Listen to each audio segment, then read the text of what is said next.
Hello everyone, আমি প্রিয়া চলে এসেছি তোমাদের সাথে আবার একটা দিনের গল্প শেয়ার করতে।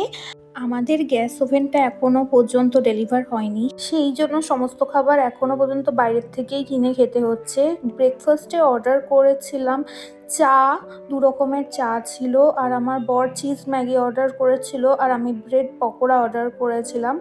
আমাদের যেহেতু ডিটিডিসি থেকে পার্সেলগুলো চলে এসেছে, সেই জন্য ভেবেছি যে টুকিটাকি যেগুলো বানাতে পারবো গ্যাস ওভেন ছাড়া সেগুলো আজকে বাজার করে আনবো।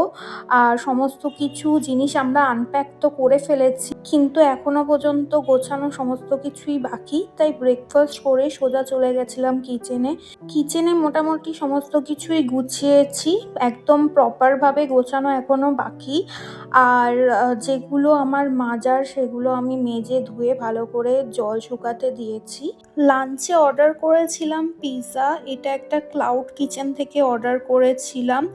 এটা আমি ফার্স্ট টাইম ট্রাই করলাম, ভীষণ সুন্দর ছিল খেতে। 2টো পিৎজা অর্ডার দিয়েছিলাম আর একটা গার্লিক ব্রেডও অর্ডার দিয়েছিলাম।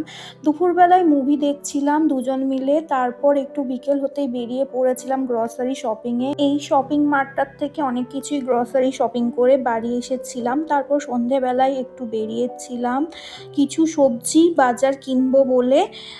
এই দেখো, এই দোকানটার থেকে আমরা সবজি কিনেছি। সবজি কেনার পর কিছু স্ন্যাক্সও খেয়েছিলাম পাশের দোকানটার থেকে, পাশেই মোমোর দোকান ছিল। এরপর স্ন্যাক্স খাওয়ার পর যেই বেরোতে যাব, সেই দেখো এত অঝোরে বৃষ্টি চলে এসেছিল। যাই হোক, বৃষ্টি কমার পর আমরা চলে এসেছিলাম বাড়িতে এসে ডিনার অর্ডার করেছিলাম। অনেক দিন মাংস আর ভাত খাইনি, সেই জন্য মাংস আর ভাত অর্ডার করেছিলাম ডিনারে। খুব তৃপ্তি ভরে খেয়েছিলাম, অনেক দিন পর মাংস আর ভাত খাচ্ছি। আজকের ভিডিওটা এখানেই শেষ করছি, দেখা হবে আবার নেক্সট ভিডিওতে। সবাই ততদিন খুব ভালো থেকো, টাটা।